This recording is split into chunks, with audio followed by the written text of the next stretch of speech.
Hey friends, it's Christy Rotarius here at Rotarius Voice Studio. I'm just going to give you a quick tutorial on cup bubbles.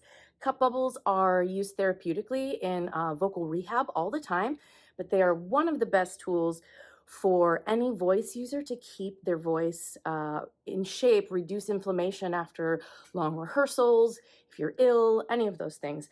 So you need two things. You need a straw and you need a cup or bottle of some sort to put water in.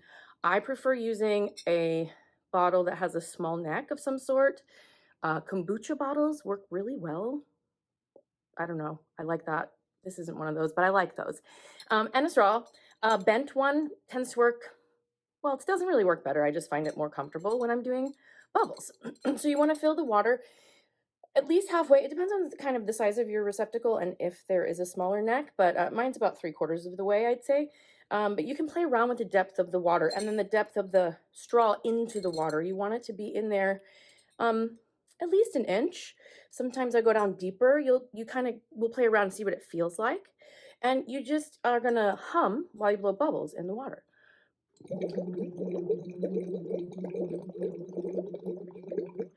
It's that simple. Your goal is to keep the bubbles steady and even. You don't want big splashes of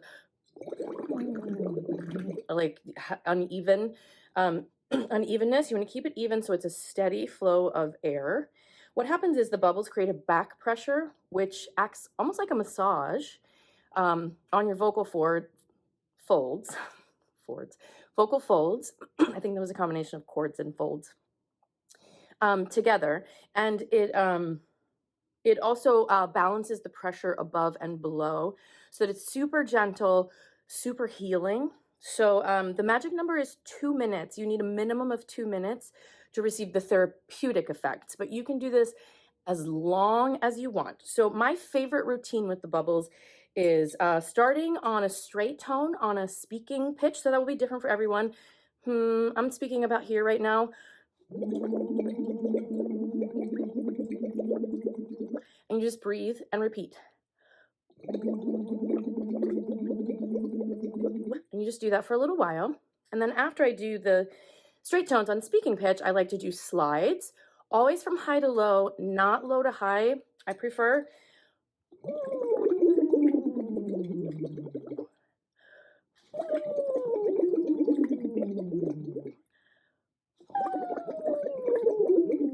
Make a little game for yourself. Try to start each one a little higher than the one before.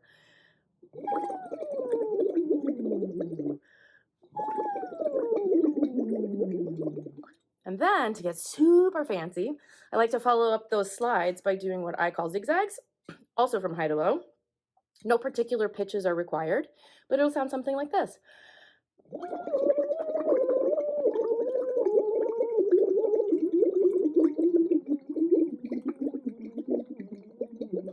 And then again, breathe, repeat as much as you need.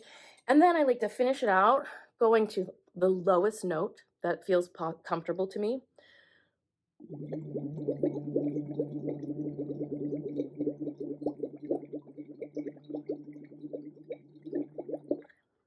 And again, you'll do each one of these steps as many times as feels good.